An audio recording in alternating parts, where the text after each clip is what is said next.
Sur les sous-sols, mais aujourd'hui nous sommes sur terrain, dans un autre décor, pour vous faire comprendre où se situe une autre de la République démocratique du Congo. C'est bel et bien en jeu. Bienvenue à tous et à toutes dans cette nouvelle. Fidèle à nos rituels, place à présent à Eche Homo. C'est la découverte de l'invité du jour.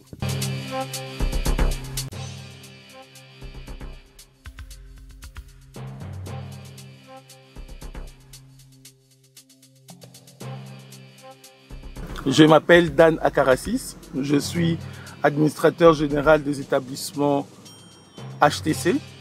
J'ai une licence en Business and Development.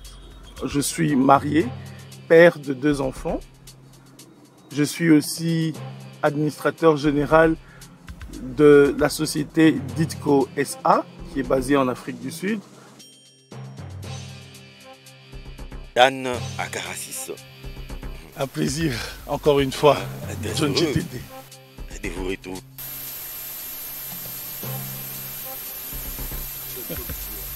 Évidemment, nous sommes toujours à Kinshasa. Nous sommes Dans la nature.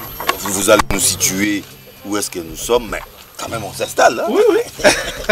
Au rythme de la nature. Au rythme de la nature. Hein? Sinon, comment vous allez? Oui, on tient bon, merci beaucoup. Alors, où sommes grand plaisir. Nous sommes dans la commune de Yansele. Nous sommes dans le quartier Kindobo. Et nous sommes dans le site de Élevage Congo, qui est communément appelé par nos entrepreneurs le site de Nsele A. Et nous en parlons. Donc c'est exactement ça, pour répondre à votre question. Donc nous sommes toujours dans la ville-province de Kinshasa. Oui, nous sommes dans la ville-province. Et ici c'est le site réservé à... Élevage Congo. Élevage Congo. Ouais, pour le projet Élevage Congo. Tolei Samboka. Une vaste étendue, mais qu'est-ce que vous faites exactement ici? Nous faisons 2 activités. Nous sommes dans la production du compost et l'élevage des asticots. Et nous préparons aussi la culture de pastèque, pour la production du pastèque. Ouais, donc. Alors, un bon projet, mais où est-ce que vous en êtes? Et nous sommes... Pour l'instant, on est en train d'aménager. On a fini l'aménagement des terrains. Nous sommes en train de planter, de préparer les pépinières. Et nous allons passer à la transplantation d'ici la fin de ce mois. Et la pastèque vous prend 3 mois maximum pour récolter. Donc, comme la sémie a déjà commencé avec quelques terrains, donc d'ici le mois prochain, normalement dans nos prévisions d'ici fin septembre, nous commencerons déjà à récolter du côté pastèque. Et du côté production de compost, nous sommes en train de finaliser des accords pour la récupération des déchets biodégradables dans la ville de Kinshasa. Là, nous travaillons avec les autorités orientées dans ces sens pour nous aider à collecter des déchets. Nous pensons au camp militaire, par exemple, où nous allons commencer à récolter des déchets dans les ménages, de manière à les aider à se défaire de tous ces déchets. Et ensuite, ces déchets seront récupérés pour venir et nous allons le ramener vers le terrain.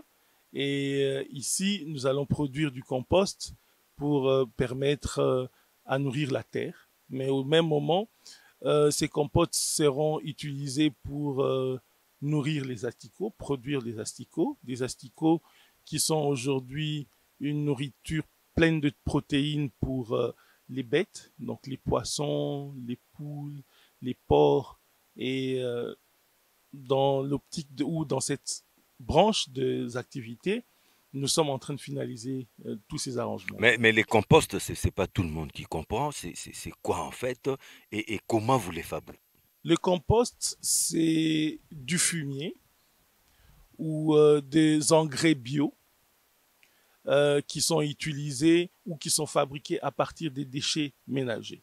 Donc, nous récupérons des déchets ménagers dans les maisons quand on produit des déchets, par exemple des légumes, nous avons du poisson, tous ces déchets biodégradables. Nous les récupérons, nous les broyons et ensuite nous ajoutons un peu de drèche pour arriver à renforcer la capacité en termes de vitamines de cette production de déchets. Ensuite, nous les mettons dans ces types de buttes, comme vous voyez ici où nous sommes assis. Ce sont des buttes, oui. Donc, nous les enfouissons dans ces buttes et puis, après les avoir broyés, évidemment, ensuite, nous donnons 2 ou 3 semaines. Pendant ces temps, nous travaillons. Nous tournons et retournons ces déchets. Et puis, après, nous récoltons et les mettons dans des sacs. Vous récoltez quoi? Nous récolterons à la fin du compost. Parce que ces déchets vont se transformer en compost ou engrais bio. Donc, ils sont très importants pour nourrir la terre. Mais dans un environnement, des asticots.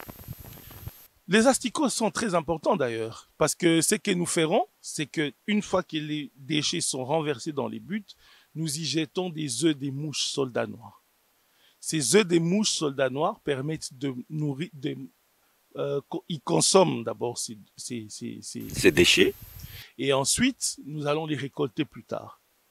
Et évidemment, nous allons les sécher et les revendre. Aujourd'hui, il faut le mentionner, le marché des déchets ou des asticots sur le marché international équivaut à $5 le kilo, aux environs de $5 le kilo sur le marché international.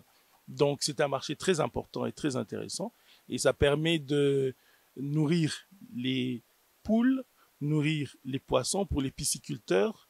Les asticots ont un taux de protéines de plus de 60%, donc très intéressant pour les bêtes, et nous produisons. Donc au même moment, les buttes nous permettent de produire de l'engrais bio, qu'on appelle aussi compost, mais aussi au même moment de cultiver ou d'élever des asticots pour produire et nourrir des bêtes. Mais bien, d'un côté, vous avez parlé de compost et de l'autre côté, c'est comme s'il y a un projet jumelé là. Exactement. Nous avons du pastèque. Du pastèque. Exactement. Nous plantons du pastèque dans tous nos sites. Le pastèque est un produit tropical, un fruit tropical. Mais je vois, c'est un terrain sablonné. Comment vous allez planter de pastèque sur ce terrain ça? Non, ce n'est pas sablonné, c'est l'apparence qu'on voit, mais en réalité, c'est pas du tout sablonné. Non. Et le terrain, il est très intéressant pour arriver à produire du compost. Je pense que je vais dire du pastèque. Oui, du pastèque. Donc, il est très très bon pour la production du pastèque. Comme vous pouvez déjà voir de loin, vous verrez aussi de la verdure. Ouais, donc, c'est vrai. De la verdure sur certains coins. Donc, c'est pour dire que facilement, on peut planter du pastèque. Et le pastèque est un fruit tropical très intéressant. Le taux en eau dans le pastèque est de plus de 80%. Et les taux de protéines, il y a beaucoup d'avantages à manger de la pastèque.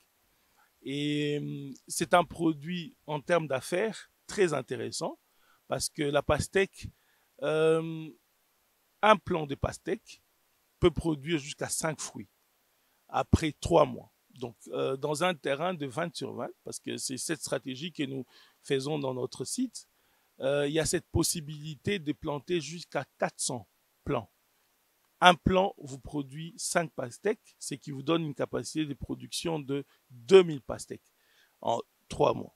Donc, quand vous vérifiez les marchés du pastèque aujourd'hui, de la pastèque aujourd'hui, vous pouvez voir que c'est un fruit qui varie entre 10 000 francs congolais, donc 4-5 dollars le fruit. Donc, c'est déjà intéressant en termes de rendement.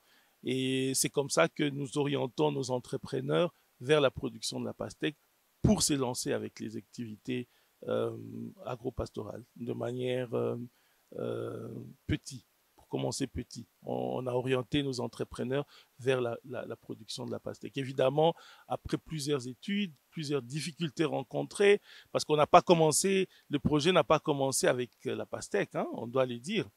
Le projet a commencé, l'orientation a été la culture maraîchère. Mais vu plusieurs réalités, on s'est dit, surtout sur le plan logistique, les difficultés en termes de route, d'accès, le coût qui pouvait nous prendre pour amener des équipes de maraîchers sur le terrain.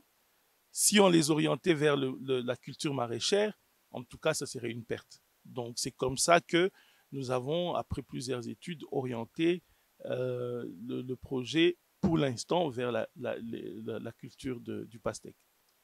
Vaste étendue, vaste projet, c'est vrai. Vous avez déjà parlé des difficultés. Mais quelles sont ces difficultés? Déjà pour y accéder, je me rends compte que ce n'est pas évident. Quelles sont les difficultés que vous rencontrez dans l'exécution de ces projets?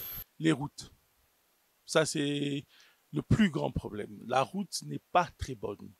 Donc, nous sommes juste derrière le mausolée pour ces sites, parce que je dois mentionner... Mausolée Étienne Tshisekedi. Étienne Tshisekedi, ouais. Nous devons mentionner que nous avons plusieurs sites. Dans l'Antsélé, nous avons 3 sites. Et ça, c'est un de nos sites. Mais déjà, à partir de l'entrée en venant vers les sites, la route n'est vraiment pas bonne. Donc, vous avez vu vous-même, elle est argileuse, mais il y a aussi un problème d'urbanisme que nous devons mentionner ouvertement. Donc, les routes doivent être assez grandes pour permettre que des productions agricoles puissent sortir. Donc, la route n'est pas bonne et la route n'est pas urbanisée, on doit le nommer. Donc, et pour ça, c'est un grand problème. Mais nous pensons que avec la vision du chef, qui pense, du chef de l'État, je vais dire, hein, qui pense déjà au développement du secteur agricole. Donc, nous pensons que on va vraiment penser à développer les routes d'accès et de sortie de secteur agricole. Donc, ça, c'est un des grands problèmes que nous avons. Nous avons aussi un problème d'eau, il faut le mentionner aussi. Mais heureusement pour notre site, nous avons 2 rivières que nous traversons avant d'arriver. Et nous avons une rivière juste à côté. Donc, nous pensons... Donc, il y a une rivière non loin d'ici? Non, ouais. Nous avons une rivière juste en bas. Et nous pensons capter de l'eau de la rivière, mais aussi faire des fourrages pour nous permettre d'alimenter, parce que toute culture a besoin d'eau. Donc, ouais. Pour l'instant, je félicite d'ailleurs toute mon équipe qui travaille dur, hein, pour arriver à s'élancer. Exactement. Ouais. Et bien, en moins, ça c'est un grand problème, mais nous sommes en train de trouver des solutions et le captage d'eau et le forage pourront être installés déjà bientôt. Exactement. Ouais. Il pourra vous expliquer aussi un peu sur les difficultés qu'il rencontre, mais aussi les avantages qu'il y a dans le projet que nous faisons. Difficulté principale, problème de route. Problème de route. Ça, c'est le plus grand problème. Problème d'eau, même si ça, on résout ça. Mais de manière extérieure, c'est les routes. C'est vraiment un problème. C'est le plus grand problème. Là, c'est la saison sèche. Est-ce que pendant la saison des pluies, c'est pire ou mieux vaut encore la saison sèche? En tout cas, ça dépend. La saison sèche a un problème, c'est que la quantité de sable augmente dans la route et ça rend l'accès difficile.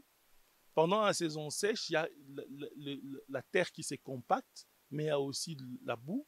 Donc, ça rend aussi les choses difficiles. Donc, il faut arranger la route. Donc, que ce soit en saison sèche comme en saison de pluie, la route est très importante. Nous devons le dire, tous les pays du monde ont commencé par l'agriculture pour se développer. Les pays qui se sont développés ont commencé par l'agriculture, ont commencé par l'accès ou l'arrangement des routes d'accès agricole, parce que sans ces routes, il était difficile de nourrir. Les États-Unis, la Chine aujourd'hui, c'est l'agriculture qui est à la base, mais tout a commencé par aussi l'appui ou l'arrangement des routes. Donc, sans route, c'est difficile. Je pense vraiment que, et je suis content que le président de la République pense à cette vision de rendre la terre ou de faire que la terre prenne sa revanche sur le sous-sol. Mais pour que ces projets se concrétisent, il faut commencer par arranger les routes. Notre site ici, par exemple, nous avons aux environs de 600 entrepreneurs qui sont dans ces projets. 600 entrepreneurs qui sont dans ces projets. C'est aussi des emplois. Beaucoup d'emplois ont été créés. Nous avons eu à employer plus de 300 personnes dans les sites et le taux d'emploi est toujours en hausse, bien qu'il y ait certaines difficultés en termes de logistique. Ça nous coûte beaucoup de ramener des gens pour travailler ici, mais c'est un besoin réel. Si les routes étaient bonnes, on aurait pu augmenter encore le taux d'emploi. Donc imaginez 600 entrepreneurs qui se sont lancés ici. Nous estimons une production de plus de 3000 tonnes de pastèques à partir de septembre. Donc, sans route, on aura des difficultés. Bien qu'en tant qu'entrepreneur, nous trouverons toujours des solutions pour ressortir cette production. Mais, en tout cas, c'est pour dire que les routes sont très importantes. Et nous pensons vraiment que la politique du chef de l'État permettra à ce que nous puissions trouver des solutions. Mais sinon, vous n'avez pas besoin d'électricité. Hein? Les sites n'en ont pas besoin. Pour l'instant, non. Pour l'instant, non. Mais je dois mentionner que notre vision est telle que dans les 2 ou les 3 ans qui suivent, ces sites puissent être un site ou une cité. Une cité. Nous voulons construire une cité des éleveurs. Donc les 600 entrepreneurs... Oui, ils seront logés avec leur famille, leur maison. Et nous estimons 600, si chaque famille a 5 personnes, c'est 3000 personnes qui pourront habiter dans cette cité. Il faut de l'eau, de l'électricité, des écoles. Nous avons dans nos points des endroits qui sont orientés pour des écoles, pour un dispensaire. Nous avons urbanisé les sites de manière à recevoir des gens dans une vision de les loger dans les 2-3 ans qui suivent. Donc, vous avez parlé des difficultés, c'est vrai, mais à un moment, vous avez parlé aussi des avantages. Quels sont les avantages que vous tirez? Bien, d'abord, nous sommes à Kinshasa. C'est le plus grand des avantages. Kinshasa. Nous ne sommes pas à Maluku, nous ne sommes pas, je vais dire, nous ne sommes pas dans le Bandundu, dans le Kwilu, nous sommes à Kinshasa. C'est déjà un très grand avantage parce que Kinshasa compte plus de 15 millions d'habitants. C'est un marché potentiel très intéressant. Et puis, deuxièmement, nous sommes à 30-40 minutes de la grande route. Donc, c'est vraiment aussi accessible. De la ville, ou je peux dire de l'aéroport de Kinshasa jusqu'ici, nous avons pris aux environs d'1 heure, hein, si je pense. Donc, c'est proche de la ville. Et ça, malgré les difficultés de la route. Donc, si nous pouvons réduire ça à 30-40 minutes. Mais aussi, c'est le type de produit que nous abordons. En termes d'affaires, la pastèque est un fruit très intéressant. Dans le cadre de nos projets, nous comptons par exemple transformer cette pastèque en confiture et puis revendre sur les marchés. Nous comptons aussi créer des points de revente de jus de pastèque. Donc le concept de l'affaire lui-même est très intéressant et aussi beaucoup de Congolais que je remercie particulièrement, des entrepreneurs qui ont crié au projet et qui se sont lancés. Il y en a beaucoup. Exactement. Ils ont investi et leur travail et leur investissement, leur foi et leur confiance permet de réaliser ça. Donc, nous pensons que, en tout cas, le résultat sera top et meilleur. Nous avons foi. Parce que pratiquement, ça évolue déjà très bien. Et nous avons commencé avec la CEMI, donc c'est très positif. Vous avez foi, c'est vrai, mais j'aimerais qu'on écoute aussi les chefs du lieu, les maîtres du lieu. Et après, on va revenir sur vous. Merci pour beaucoup. conclure. Ok. Monsieur Isaac, comment allez-vous? Je vais très bien. En fait, c'est vous les maîtres du lieu, nous sommes chez vous. Oui, vous êtes chez moi. Oui. Qu'est-ce que vous faites ici? L'aspect vous attire. Ici, nous sommes dans les projets agricoles. Nous voulons nourrir la population et avoir des entrepreneurs qui doivent travailler pour donner de l'argent à eux-mêmes. Élevage Congo. Élevage Congo, tous les Samboka. Mais où est-ce que vous en êtes? Parce que je dois avouer, jusque-là, on ne voit rien de spécial. On ne voit que du sable, quelques verdures. Mais où est-ce que vous en êtes? Oui. Avec notre production, là où nous sommes d'abord, nous avons commencé par faire l'aménagement. Et après l'aménagement du lieu. du lieu, et nous avons aussi découpé les lieux. Vous voyez même les piquets que vous voyez là-bas. Ce sont des parcelles. On a fait les lotissements, on a divisé les parcelles. Oh, ce sont des parcelles. Oui, ce sont des parcelles. Déjà achetées. Déjà achetées, oui, par les entrepreneurs. Oui, première étape, Oui. mais maintenant deuxième étape. Deuxième étape, Oui. nous sommes dans l'étape de la production où nous avons commencé à l'ouest là-bas. Là, vous voyez là-bas. Si on peut arriver et voir qu'est-ce qui est en train de se faire là-bas. Nous avons au moins les parcelles de 20 sur 20. Et ces parcelles... La production de quoi? Production de pastèques. Ah, donc il y a la là, on pastèque, voit déjà les pastèques. Il y a la pastèque. Vous les voyez déjà lever, sortir. Et vous voyez encore aussi, quelque part, nous avons aussi les bites pour l'élevage des mouches soldats noirs. Alors, il faudra attendre un peu combien de semaines pour avoir les premiers produits? Les premiers produits, oui. C'est après 3 semaines. 3 semaines seulement? Oui. Bon, nous revenons dans 3 semaines. D'accord. Constater. Et constater. ça, vous avez parlé des buts? Oui. Ça va servir à quoi? Ça sert à voir le compost et à produire les asticots. Oui. Alors, vous, en tant que maître du lieu, les difficultés rencontrées, et qu'est-ce que vous pouvez dire aux autorités, à qui des droits? Bon, nous demandons d'abord aux autorités que nous sommes un peuple qui a de l'intelligence. Nous ne pouvons pas être des attentistes pour ne pas travailler. À l'heure où nous sommes en train de travailler et appeler les autres à faire le travail. Le premier difficulté, c'est la route. La route nous rend des difficultés pour entrer et sortir. Mais on est à quelques mètres de la grande route. Quelques mètres du mausolée. Du mausolée. Etienne Tshisekedi. Et c'est ça les grandes difficultés que nous avons. Ensuite, il y a de l'eau. Nous devons avoir des partenaires qui, le gouvernement, s'il pouvait nous aider pour avoir des forages. Pour mettre de l'eau ici, nous allons produire plus et nourrir toute la population. Donc ici, vous pouvez nous garantir que vous pouvez nourrir Kinshasa? Oui. En voyant d'abord l'espace que nous avons, la main-d'œuvre et la production. Cela nous permet de nourrir la population. Première difficulté, route. Là, je crois même Dan Karassis l'a dit. Oui. Problème d'eau aussi, oui. Un sérieux problème, oui. Mais vous n'avez pas besoin de l'électricité. Pourquoi pas? L'électricité, c'est l'éclairage. Aujourd'hui, nous sommes en train de parler puisque le soleil est là. Mais la nuit, on ne pourra pas se voir. Il fallait que ces sites soient aussi éclairés. Et nous sommes à quelques mètres. Les noirs inspirent l'insécurité. L'obscurité inspire l'insécurité. Voilà. Avec tout ce que nous vivons. Nous avons aussi les pylônes qui passent par ici. Comment devons rester dans les noirs? Alors qu'il y a des pylônes qui traversent dans cet endroit ici. Donc pour avoir de l'énergie électrique, ça ne demande pas grand-chose. Pas grand-chose. Alors parce que vous êtes tellement occupé, vous travaillez beaucoup, qu'est-ce que vous pouvez dire pour qu'on se sépare avec vous en attendant qu'on se retrouve dans 3 semaines? Oui, ce que je demanderais, c'est que nos autorités puissent prendre en considération tout ce qui s'est passé ici.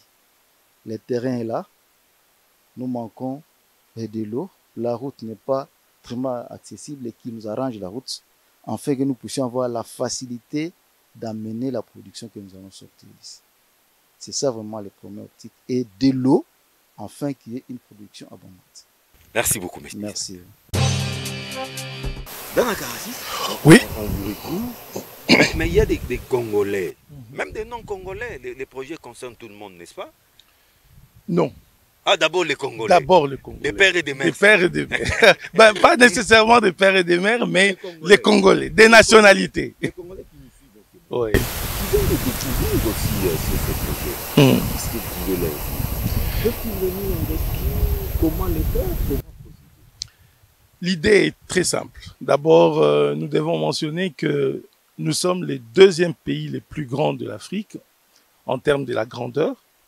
Nous sommes les premiers pays le plus riches en termes du potentiel agricole. Donc, nous avons de la terre au Congo. Et vous pouvez voir, nous avons beaucoup de terre. Donc, le Congolais qui est intéressé doit penser d'abord à acquérir une terre. Une fois que vous avez votre terre, dans cette terre, vous pouvez y investir. Et vous investissez pour faire la culture du pastèque. Plus tard, on pourra développer. Pour l'instant, dans le cadre de notre émission, nous parlons de la culture du pastèque et des asticots. Donc, vous devez acquérir votre terrain. Ensuite, investir dans votre terrain. Élevage Congo mettra à votre disposition un gestionnaire agropastoral qui a pour tâche de pouvoir suivre vos activités, vous administrer vos activités, parce que dans toute entreprise, il y a de l'administration qui doit suivre.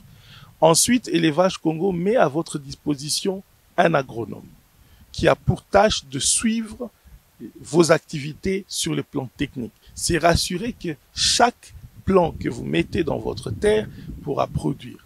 Donc, avec cet appui technique, mais c'est aussi cet appui administratif, tout Congolais, qu'il soit au Congo ou ailleurs, qu'il soit occupé dans un autre secteur ou qu'il soit aussi dans le secteur agropastoral, peut rejoindre le projet. Nous avons aussi notre site internet que les gens peuvent visiter, www.elevagecongo.com. Et là, dans les sites, il y a beaucoup plus de détails qui peuvent être donnés.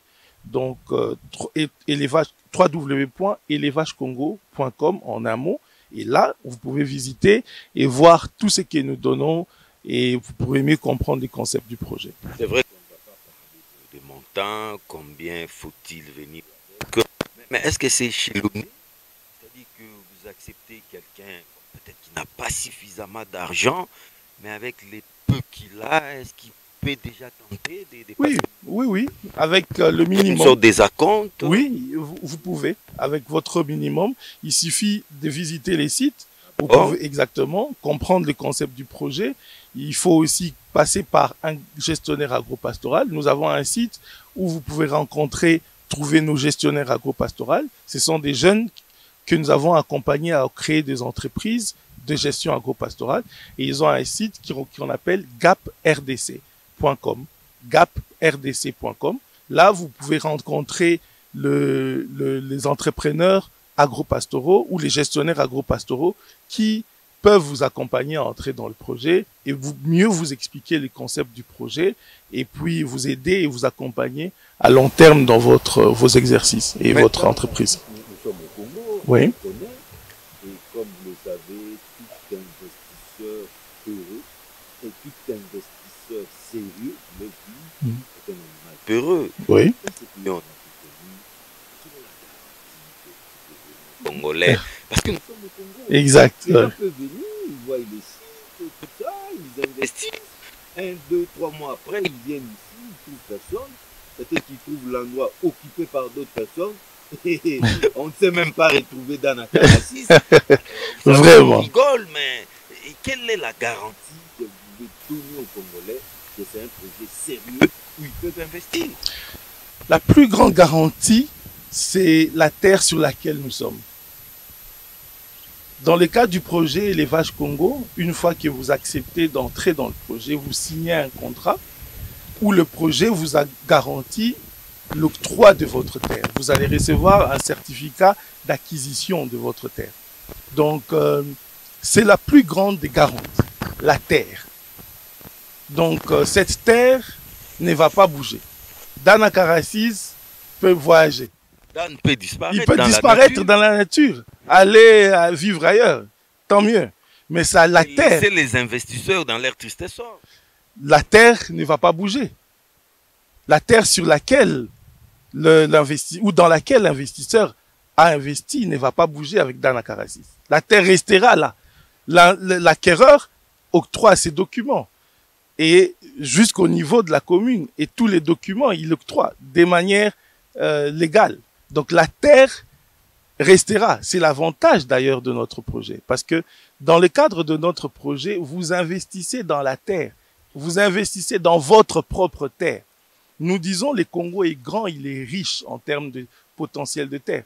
Vous acquérez votre terre d'abord. Ça devient votre terre. Ce n'est pas la terre de Élevage Congo, ce n'est plus la terre de Élevage Congo ou la terre de Dan Akarassis. Ça devient votre terre.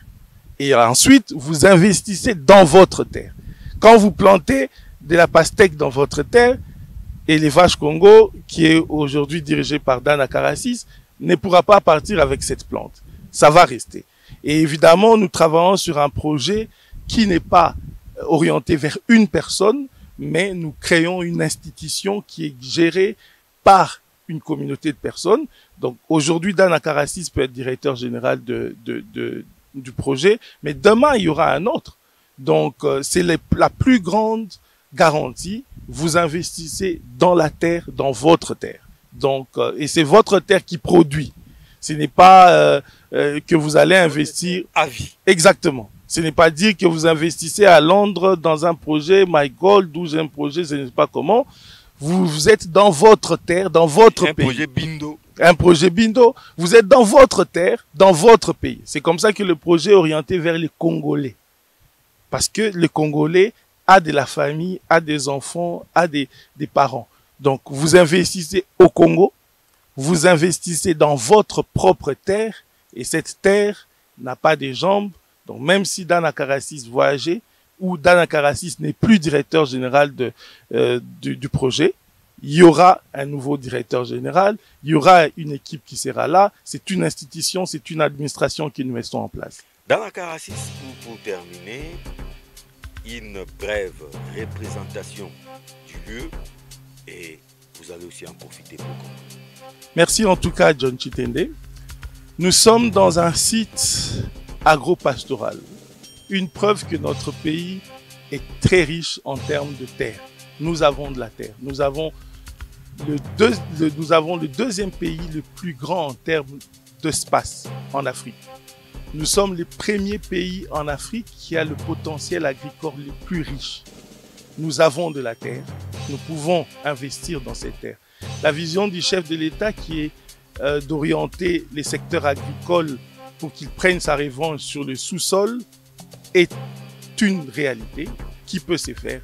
Mais évidemment, pour qu'elle s'efface, il faut y amener de la volonté, il faut y amener des actions, il faut arranger les routes, par exemple, très important, mais aussi les Congolais, lui aussi, doit s'y mettre, doit se lancer. Il ne faudrait pas attendre toujours que l'État puisse venir, ou l'État puisse se lancer, il faut aussi se lancer. C'est comme ça que, par exemple, nous avons dit que oui, nous avons un problème d'eau, nous avons besoin d'un soutien en termes d'eau, mais dans le cadre du projet Élevage Congo, nous-mêmes, nous allons faire un forage d'eau dans ces sites, nous-mêmes, nous allons capter de l'eau en venant de la rivière pour arriver à arroser. Donc, ces côtés-là, c'est pour prouver qu'effectivement, nous pouvons nous lancer et pour des grandes requêtes, par exemple comme la route, demander à ce que l'État puisse arriver à s'investir. Donc, nous avons un potentiel réel, lançons-nous, croyons en nous, croyons en la terre que nos ancêtres nous ont donnée et nous ont laissée, parce que sans cette terre, nous ne serons pas Congolais. Si aujourd'hui, une personne venait prendre 1 centimètre de la terre du Congo, c'est tous les Congolais qui devront s'agiter. Alors, au lieu d'attendre et de laisser cette terre ouverte à ces étrangers, exploitons cette terre. 100 millions de Congolais peuvent exploiter leur terre. Chaque centimètre de terre peut être exploité par les Congolais et la meilleure façon de l'exploiter, ça sera cultiver la terre. Et il y a plusieurs cultures que nous pouvons faire et chaque Congolais est encouragé à se lancer. C'est un tout petit peu ça mon dernier mot. Dana Karasis, je crois tout a été dit. Merci. Mais je crois dans 3 ou 1 mois, nous allons encore revenir sur Oui, le site oui, pour voir ce qui a été fait. exactement. Et nous allons constater qu'est-ce qui a été fait, qu'est-ce qui a avancé, parce que nous avons aussi besoin de rassurer les Congolais. Merci beaucoup, John Pour le Chitende. moment, on s'est dit au revoir. Merci en tout cas, un grand plaisir. Mesdames, vous l'avez compris, c'était pas pour vous. Nous avons jugé bon de détendre sur terrain cette vaste étendue où un bon projet, un projet louable d'intérêt général, train d'utiliser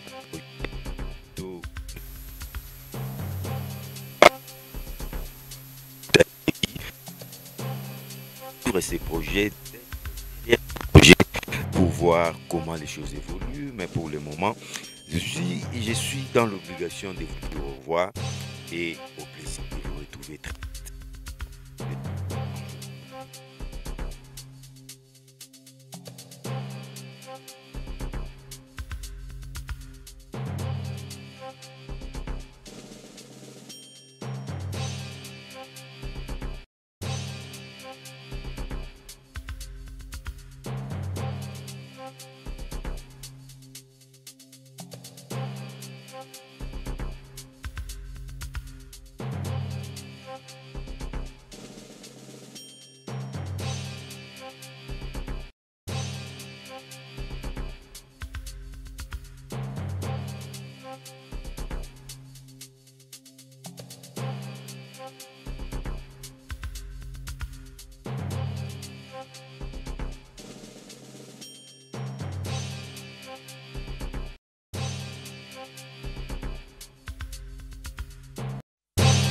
Merci.